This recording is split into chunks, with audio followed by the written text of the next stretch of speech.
अस्सलाम वालेकुम स्टूडेंट्स, कैसे हैं आप सब। उम्मीद करती हूँ आप लोग हैंड ऑफिस से होंगे। आज मैं आप लोगों को डिस्कवरी ऑफ इलेक्ट्रॉन पढ़ाऊंगी। थ्रू हैंड रिटन नोट से पढ़ाऊंगी, सिंपल और इजी वर्डिंग में पढ़ाऊंगी।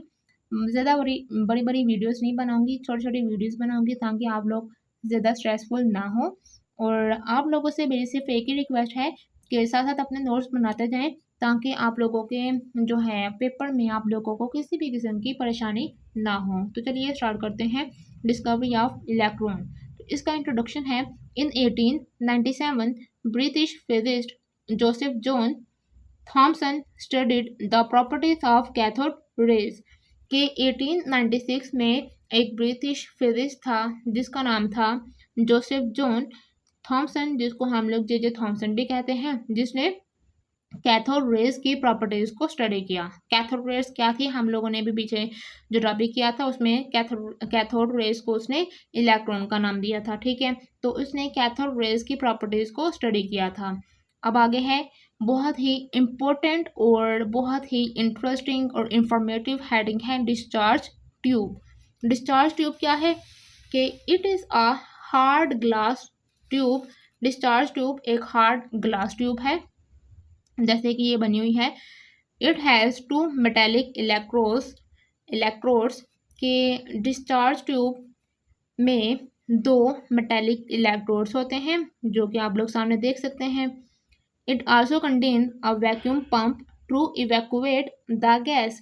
इसमें वैक्यूम पंप होता है ताकि हवा अंदर से बाहर और बाहर से अंदर आ सके। A tube contain gas at very low pressure. इस ट्यूब के अंदर गैस होती है लो प्रेशर के ऊपर। दोबारा देख लें, डिस्चार्ज ट्यूब क्या है। It is a hard glass tube. ये एक हार्ड ग्लास ट्यूब है।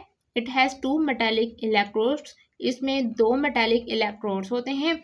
It also contain a vacuum pump to evacuate the gas. इसमें वैक्यूम पंप है जिसकी वजह से गैस जो है वो इवैक्यूएट हो सके। The tube contain gas at very low pressure. Tube के अंदर गैस होती है लो प्रेशर के ऊपर। ठीक है, इसके बाद आप लोग इसके डायग्राम बनाएंगे जो कि आप लोगों के सामने बनी हुई है और ये आप लोगों की बुक में भी मौजूद है। ठीक है, इस डायग्राम को देख लें और इस डायग्राम को आप लोगों ने एज इट इज ही बना देना है। ये एक डिस्चार्ज ट्यूब है, इसमें दो इलेक्ट्रोड लगे हुए हैं। इन दोनों इलेक्ट्रोड में उन्होंने बिजली गुजारी हुई है। जब वो बिजली गुजारते हैं तो यहाँ से एक रेस निकलती है जिसको कैथोड रेस कहते हैं। ठीक है, इनमें शाइन आती है और ये तीन हिस्सों में बढ़ जाती है, ए बी और सी। और इसमें एक वैक्यूम ट्यूब है जिसमें से हवा अंदर और बाहर आ जा सकती है। अब इसका एक्सपेरिमेंट देख लेते हैं कि ये एक्सपेरिमेंट किस तरह परफॉर्म हुआ।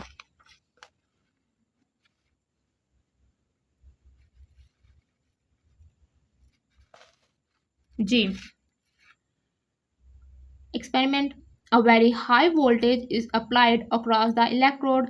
आप लोगों को मैंने पहले भी बताया है कि इन इलेक्ट्रोड्स में उन्होंने हाई वोल्टेज ऑफ इलेक्ट्रिसिटी जो है वो उन्होंने अप्लाई की। The gas at very low pressure conduct electricity. तो इसके अंदर इस डिस्चार्ज ट्यूब के अंदर गैस होती है जो कि लो प्रेशर के ऊपर होती है और ये जो लो प्रेशर के ऊपर गैस होती है वो इलेक्ट्रिसिटी को अपने अंदर कंडक्ट कर लेती है। The glass surface behind the positive electrodes start glowing due to rays emitted from cathode. अब क्या होता है कि ग्लास की जो सरफेस है, सरफेस में जो पॉजिटिव इलेक्ट्रोड होते हैं वो ग्लो करना स्टार्ट कर देते हैं। ये आपके सामने ये जो डायग्राम बनी हुई है इसमें जो रेज नज़र आ रही हैं इसके ऊपर मैंने ना पेंसिल से जो है वो थोड़ा सा इसको हाईलाइट किया हुआ है, ये शाइन कर रहा है। ठीक है, आप लोगों को दिखाने के लिए मैंने इसको हाईलाइट किया हुआ है। इसका मतलब है कि ये शाइन कर रहा होता है। क्या होता है कि जो पॉजिटिव इलेक्ट्रोड होते हैं वो ग्लो करना स्टार्ट कर देते हैं जिसकी वजह से उसमें से रेज निकलती हैं। ठीक है, ये देखिए डिफरेंट रेज निकल रही हैं। इन रेज को कैथोड रेज कहते हैं। These rays are called cathode rays. इन रेज को कैथोड रेज कहते हैं। एक्सपेरिमेंट को दोबारा देख लें कि क्या है। ये हमारे पास डिस्चार्ज ट्यूब है। अब इसमें क्या होता है कि high voltage of electricity provide की जाती है, अप्लाई की जाती है। तो गैस इस डिस्चार्ज ट्यूब के अंदर गैस होती है एट वेरी लो प्रेशर के ऊपर। अब वो गैस क्या करती है, उस इलेक्ट्रिसिटी को अपने अंदर कंडक्ट कर लेती है। कंडक्ट करने के बाद क्या होता है कि ग्लास की सरफेस में जो पॉजिटिव इलेक्ट्रोड होते हैं, ठीक है, ये क्या करते हैं, ये ग्लो करना स्टार्ट कर देते हैं। जब ये ग्लो करना स्टार्ट करते हैं तो इनमें से रेज निकलती हैं जिनको हम लोग कैथोड रेज कहते हैं। ओके, और कैथोड रेज को उसने इलेक्ट्रॉन्स का नाम दिया हुआ है। अब बात करते हैं थॉमसन ऑब्जर्वेशन पे। J Thomson passed cathode rays through electric plate. J Thomson ने कैथोड रेज को इलेक्ट्रिक प्लेट में से गुजारा। The cathode rays move toward the positive plate. जो कैथोड रेज थी वो पॉजिटिव प्लेट की तरफ मूव करना शुरू कर गई। This shows that cathode rays have a negative charge. तो इससे हमें क्या समझ है कि जो कैथोड रेज हैं उनके ऊपर नेगेटिव चार्ज लगा हुआ है, क्योंकि कैथोड रेज पॉजिटिव चार्ज की तरफ मूव कर रही थी। इसका मतलब क्या हुआ, इसके ऊपर नेगेटिव चार्ज लगा हुआ है, तभी तो वो पॉजिटिव चार्ज की तरफ, पॉजिटिव प्लेट की तरफ मूव कर रही थी। अब लास्ट पे क्या है, cathode rays were also deflected by magnetic field. Cathode rays magnetic field की वजह से भी डिफ्लेक्ट कर रही थी। थॉमसन्स की ऑब्जर्वेशन जो है ये बहुत ही इम्पोर्टेंट शॉर्ट क्वेश्चन है। इसमें आप लोगों ने ये चारों चीज़ें याद रखनी है।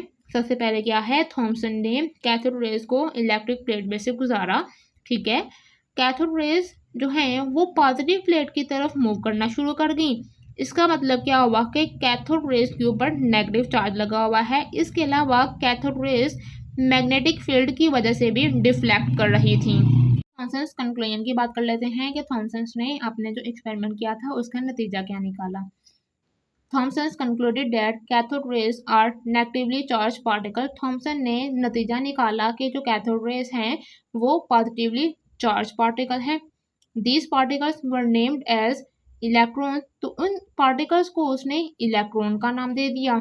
Electrons are present in all atom. जो इलेक्ट्रॉन्स होते हैं ये हर एक एटम के अंदर मौजूद होते हैं। तो थॉमसन्स की कंक्लूजन में आप लोगों ने ये 3 चीज़ें याद रखनी है कि थॉमसन्स ने बताया cathode rays negatively charge particle होते हैं जिसको उसने इलेक्ट्रॉन का नाम दे दिया, और इलेक्ट्रॉन हर एक एटम में मौजूद होते हैं। अगर यहाँ तक आप लोगों ने वीडियो देख ली है तो वीडियो को लाइक और चैनल को सब्सक्राइब ज़रूर करिएगा, और अगर कोई आप लोगों का क्वेश्चन है तो कमेंट सेक्शन में ज़रूर पूछिएगा। अल्लाह हाफिज़।